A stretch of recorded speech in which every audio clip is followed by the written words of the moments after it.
Os casos de racismo no futebol têm se espalhado pelo mundo. O caso mais recente foi o do jogador Vinícius Júnior, que atua pelo Real Madrid da Espanha. Mas casos de discriminação também estão presentes no futebol brasileiro. E para tentar combater essa situação, o deputado General Girão, do PL do Rio Grande do Norte, propôs um projeto de lei que transforma o racismo no futebol em crime hediondo esportivo. O parlamentar é o nosso convidado no programa Palavra Aberta. Deputado, seja muito bem-vindo ao programa. Para a gente iniciar, eu queria que o senhor explicasse o projeto. Ele atua na esfera somente esportiva, também na esfera criminal? Muito obrigado pelo convite, é sempre bom a gente voltar aqui à TV Câmara. Dizer para você o seguinte: primeiro, os casos de racismo no futebol não são de hoje. A gente sabe que eles existem e às vezes eles vêm de uma coletividade de torcidas. Os times de futebol acabam sendo responsabilizados por isso, então é importante que a torcida saiba que o seu time, o time do seu coração, será prejudicado em função disso daí.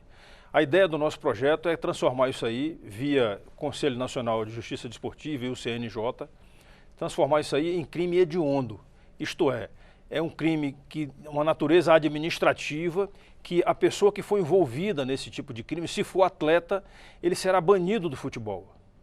Então será banido do esporte, será banido, ou se for atleta, será banido. Se for torcedor, ele será proibido de frequentar os estádios. Porque, afinal de contas, o que a gente espera de um jogo de futebol, Marcelo? O que é que cada um de nós espera de um jogo de futebol? Futebol é um jogo que os artistas vão para o campo e a plateia fica ali querendo ver o jogo acontecer, querendo ver as jogadas bonitas e querendo ver o gol. A gente não quer que o nosso time ganhe depreciando o outro time, não, quem vai ganhar por méritos. Então o que a gente precisa nesse momento, acredito que a gente está criando isso daí aqui no Brasil, mas nós podemos dar exemplo para o mundo também. Se nós estamos à frente, porque acredito que essa nossa ideia aí é uma ideia que vai chegar na dianteira dos outros países, como a própria Espanha também. Então a gente faz isso daí e provoca para que os outros países também adotem o mesmo procedimento. E com isso nós estaremos transformando o espetáculo do futebol num espetáculo melhor. Eu fui pesquisar nas redes sociais e na internet, alguns sites de notícias esportivas já veicularam informações a respeito desse projeto do senhor. E aí procurei entender ali o que os especialistas estavam buscando e alguns defenderam que o projeto está adequado, mas que ele também precisa buscar algum tipo de punição para os clubes, aqueles que não estimulam suas torcidas a terem comportamentos menos discriminatórios. Qual a opinião do senhor? O Conselho Nacional de Justiça Desportiva, ele tem adotado alguns procedimentos rigorosos. Por exemplo, quando a torcida causa um quebra-quebra, alguma coisa, ele faz com que o próximo jogo, ou os jogos seguintes, dependendo do tipo de gravidade, os jogos aconteçam sem torcida. Um jogo de futebol sem torcida é algo muito triste. Eu já vi isso acontecer recentemente lá no Rio Grande do Norte, onde a torcida de um dos nossos times lá, o ABC, foi proibida de estar no estádio e o jogo aconteceu sem a torcida. Então é como se fosse um velório, é uma coisa triste. E acredito que se nós fizermos isso daí também extensivo aos times de futebol, as agremiações vão estimular suas torcidas organizadas a respeitarem os jogadores, a respeitarem até mesmo o outro time de uma maneira geral. Porque, é claro, isso pode virar uma bola de neve, né? Digamos que o crime de racismo, mas a gente pode também ter um crime de homofobia, né? A gente pode ter o CNJ, o Conselho Nacional de Justiça Desportiva, o CNJD, possa fazer isso daí acontecer para outros tipos de agressões que a gente considera como crime. Recentemente o Corinthians, inclusive, veiculou mensagens proibindo a torcida ou pedindo para que a torcida não emitisse gritos ou cantos homofóbicos contra a torcida do São Paulo. Então o senhor acha que essa medida está adequada e poderia, inclusive, ser penalizada, caso descumprida? Olha, eu digo para você o seguinte, vamos fazer uma comparação. Na minha época de juventude, eu andava de carro e não tinha cinto de segurança. Ninguém colocava cinto de segurança. Depois veio a lei para obrigar o cinto de segurança. Tinha gente que não usava o cinto de segurança. Hoje, a gente entra no carro, se tiver uma criança a bordo, a primeira coisa que a criança diz é: pai, bota o cinto de segurança, vô, bota o cinto de segurança. Então nós nos habituamos a usar o cinto de segurança. Nos estádios de futebol, antigamente, a gente levava o foguete, o rojão, e soltávamos o rojão no estádio de futebol. Um dia esse rojão causou mal a alguém e aí foi proibido de usar o rojão. Hoje, muitas coisas são proibidas de serem levadas para o estádio de futebol. Então, eu acho que é uma coisa que a gente precisa criar a cultura e acostumar. E para criar a cultura, às vezes, nesse caso aí do crime de racismo, a gente precisa ser o mais rigoroso com a pena. Então, a pena administrativa que proíba o torcedor de ir ao estádio, ela vai funcionar. Eu ia falar justamente disso. Para toda a discussão que a gente vê aqui na Câmara a respeito do aumento de punição, existem aqueles parlamentares que dizem: olha, é melhor você trabalhar no campo da conscientização do que no campo da punição. Pelo que eu vejo, o senhor não acredita nisso. Eu acredito que as duas coisas têm que andar juntas. Só que, enquanto você tenta mudar a cultura de uma geração mais nova, tem sempre uma geração mais velha que está habituada. O uso do cachimbo faz a boca torta. Então, a gente precisa agir nas gerações, não somente na atual, mas naquelas anteriores e nas seguintes.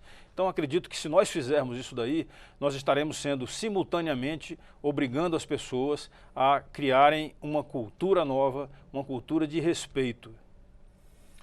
Bom, agora tratando sobre casos específicos, eu acho que o que mais chamou a atenção recentemente, eu até falei no início do programa, é o caso do atleta Vinícius Júnior do Real Madrid, que vem constantemente sendo atacado pelas torcidas adversárias com gritos racistas. E ele vem travando, apesar da pouca idade, mas está assumindo aí um papel, eu diria, de protagonismo, de liderança nesse combate ao racismo, enfrentando inclusive as grandes instituições do futebol mundial. O senhor acha que ele já está recebendo apoio suficiente ou é preciso fazer mais? Eu acredito que precisa fazer muito mais. E é aquilo que a gente diz, o Vinícius Júnior está jogando um bolão, né? Ele está jogando muito bem, ele tem uma capacidade de driblar, ele tem uma arrancada, e as torcidas contrárias ao Real Madrid acham que fazendo isso daí estarão desequilibrando emocionalmente o Vinícius Júnior e com isso reduzindo o potencial de futebol dele. Isso acabou funcionando nesse jogo, que foi o jogo que, vamos dizer assim, que o leite entornou, né? Porque ao final do jogo, o juiz ainda acabou aplicando o segundo cartão amarelo nele e expulsou o Vinícius Júnior. E talvez pela primeira vez na história do futebol que eu saiba, esse cartão vermelho que ele tomou foi anulado. O juiz acabou anulando, não sei se houve uma pressão do Conselho Desportivo também lá da Espanha, mas o juiz anulou o cartão, anulou a expulsão do Vinícius Júnior, porque entendeu que aquela expulsão foi decorrente da pressão psicológica que ele sofreu. Então nós precisamos sim dar um exemplo aqui no Brasil e fazer com que lá fora isso daí também seja. Quanto mais cedo o Conselho Nacional de Justiça e o Conselho Nacional de Justiça Desportiva possam adotar essa medida aqui e informar para a Espanha que nós já estamos adotando isso, quanto mais cedo nós teremos também a repercussão dessa nossa medida aqui no Brasil e lá fora. Não tenho dúvida nenhuma quanto a isso. O projeto do senhor está apenas no início, mas já há conversa com os pares para buscar uma viabilidade de aprovação? Acredito que sim, porque o clamor popular nesse momento é fenomenal. Não tem dúvida nenhuma de que isso deve seguir o mais rápido possível. Bom, eu já vou deixar aqui o convite estendido para que o senhor retorne quando esse projeto estiver em fases mais avançadas, com respostas positivas. Desejo boa sorte na tramitação do projeto. Pois é, o que a gente precisa no esporte é primeiro estimular o esporte, porque o esporte é uma coisa que tira as pessoas das ruas, tira os jovens da vulnerabilidade das drogas, cria disciplina, né? E eu digo sempre para as pessoas com quem eu convivo, a disciplina é uma coisa que faz muito bem dentro da sua casa, dentro do seu trabalho, dentro da sua cabeça. Se você for uma pessoa disciplinada, você vai ter, né, vamos dizer assim, um sucesso profissional e um sucesso de vida com certeza absoluta. Muito obrigado por participar do programa. Já estamos chegando ao fim, deputado. Ok, Marcelo, muito obrigado também. Eu espero que as pessoas possam repercutir esse nosso tema aí, que é tão importante não somente para o nosso futebol, mas também para o esporte e para a vida de uma maneira geral. Muito obrigado. Eu conversei com o deputado General Girão, do PL do Rio Grande do Norte. Se você quiser rever esta entrevista, acesse a página da Câmara dos Deputados na internet ou o nosso canal no YouTube. Muito obrigado pela sua audiência e até a próxima.